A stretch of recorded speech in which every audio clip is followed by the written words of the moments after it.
জয়গুরু। আমরা চলে এসেছি স্বস্তিক ইউথ কম্পিউটার ট্রেনিং সেন্টারের শঙ্কর স্যার বলছি। আমরা আমি একটু আগে দেখাচ্ছিলাম তোমাদেরকে কি করে মাইক্রোসফট অফিস ওয়ার্ড খুলতে হয় এবং কি করে পেজ সেট আপ করাতে হয় তার কিছু কাজ। আমি এই যে কাজটা করলাম, এই ডকুমেন্টটাকে পাসওয়ার্ড প্রোটেক্ট কী করে করা যাবে। আমি একটা ফাইল ওপেন করছি, আমার পাসওয়ার্ড দেওয়া আছে। এরকম আমি যে কোনো কাজ করার পরে আমি যদি পাসওয়ার্ড দিতে চাই, তার জন্য কি ফর্মুলা,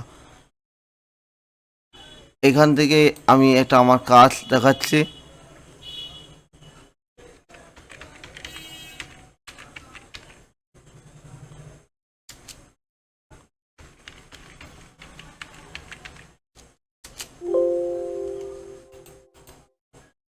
ধরো কোনো একটা ডকুমেন্টকে এইভাবে আমি পাসওয়ার্ড দিয়ে প্রোটেক্ট করতে চাই, তার জন্য কী প্রসেস হচ্ছে আমাদের, সেই প্রসেসটা আজ আমরা জেনে নেব। এবং যদি পছন্দ হয় সবাই একটু সাবস্ক্রাইব করে দেবে আমার চ্যানেলটাকে।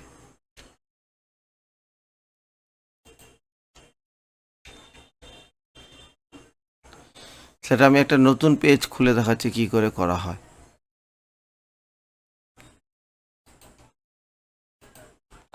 প্রথম কথা, এখান থেকে আমরা অফিস ওয়ার্ডকে ওপেন করব।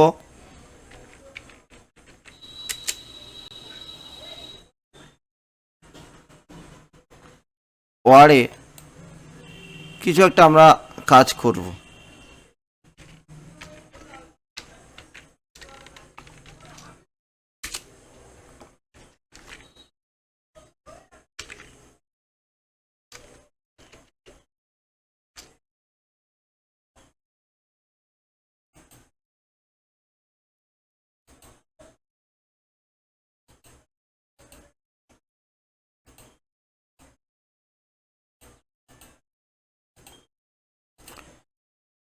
এই আমার যে কাজটা আছে, এটাকে আমি পাসওয়ার্ড প্রোটেক্ট করতে চাই, যাতে দ্বিতীয় ব্যক্তি এই ফাইলটা ওপেন না করতে পারে। তার জন্য আমাদের প্রসেস আছে, এখানে আছে ফাইল, ফাইল থেকে আছে save as, save as, save অ্যাসে যাওয়ার পর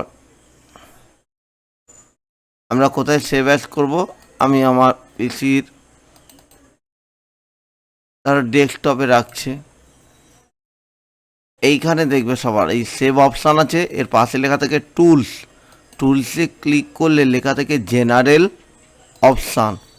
এখানে পাসওয়ার্ড 4বার দিতে হবে। পাসওয়ার্ডটা খুব ভালো, কিন্তু আমি যদি কেউ ইউজার যদি ভুলে যায়, সে কিন্তু ওই ফাইল ওপেন করা যাবে না।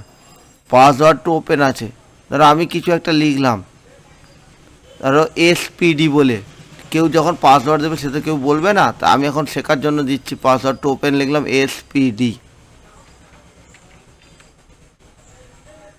পাসওয়ার্ড টু মডিফাইতে কোনো কারণে পাসওয়ার্ডকে আমাদের মডিফাই করতে হবে, তার জন্য সেম পাসওয়ার্ড এসপিডি।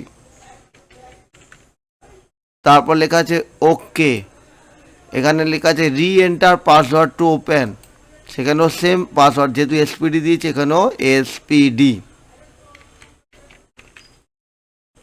ওকে করলাম। আরেকবার last re enter password to modify, same, যেহেতু এসপিডি দিচ্ছি এসপিডি। তাই সবাই যে যার নিজস্ব পাসওয়ার্ড দেবে, দিয়ে কাজ করবে, কেউ কাউকে পাসওয়ার্ড বলবে না। ওকে। এবার এখানে ফাইল নেম চাইছে, নিশ্চয়ই আমরা কখনো ইউজ করব না যে যার পাসওয়ার্ড যেটা দিয়েছি, কারণ যে হ্যাকাররা যারা প্রথমে হ্যাকিং করে, কার ফাইল, তার নাম ফার্স্ট নাম লেখে, লাস্ট নাম, তার মিডিল নাম, এইভাবে তার কী করে অল্টারনেট করে করে কাজগুলো করছে। আমরা সেখানে অন্য কিছু একটা নাম দিয়ে রাখবো ফাইলটাকে। আমি ধরো ডেস্কটপে যেহেতু রাখছি, লিখলাম আমি একটা ডকুমেন্ট বলে। আর এইটা মাইক্রোসফট অফিস ওয়ার্ড আমাদের .docx মোডে সেভ হয়, এখান থেকে সেভ করব। ডকুমেন্টটা সেভ হয়েছে তার প্রমাণ, এখানে ডকুমেন্ট বলে লেখা আছে, আমি এখানে অফ করে দিলাম। দেখবো ডেস্কটপের উপরে আমার এখানে আছে, দেখো ডকুমেন্ট। যেই মুহূর্তে ডকুমেন্টটা কেউ ডবল ক্লিক করবে, দেখবো এখানে পাসওয়ার্ড চাইবে। আমি যদি ইচ্ছা করে যদি পাসওয়ার্ডটা ভুলিয়ে যাই, আমি আমি কিছুটা অন্য কিছু দিলাম, তখন ওকে করলে কি দেখাবে, the password is incorrect, work can not open the document দেখিয়ে দিচ্ছি। ওকে, কিছু করার থাকবে না আমাদের কারোর। তাহলে উপায় ঠিকঠাকভাবে পাসওয়ার্ড দেওয়া। তাই পাসওয়ার্ড আরেকবার দিচ্ছি, যেহেতু আমি দিয়েছিলাম কি SPD। ওকে, তাই জন্য ঠিক দিয়েছি বলে চাইছে enter password to modify R open read only, তাই জন্য দিলাম SPD। দেওয়ার পর ওকে, দেখো খুলে গেছে। এই ইম্পর্ট্যান্ট জিনিসটা আমরা অফিসিয়ালি কাজ করতে গেলে অবশ্যই সবার জানা প্রয়োজন। যে যার ফাইল নিজস্ব ব্যক্তিগত ব্যাপার পার্সোনাল তাকে সেভ করে রাখা নির্দিষ্ট ফোল্ডারের ভিতরে এবং পাসওয়ার্ড প্রোটেক্ট করে দেওয়া। এটা হলো পাসওয়ার্ড। যদি সবার ভালো লেগে থাকে অবশ্যই একটা সবাই আমাকে সাবস্ক্রাইব করে দেবেন চ্যানেলটিকে। আপনাদের যা মতামত জানাবেন, কারো কিছু প্রবলেম থাকলে কি জানতে চাইলে আমাকে জানাবেন।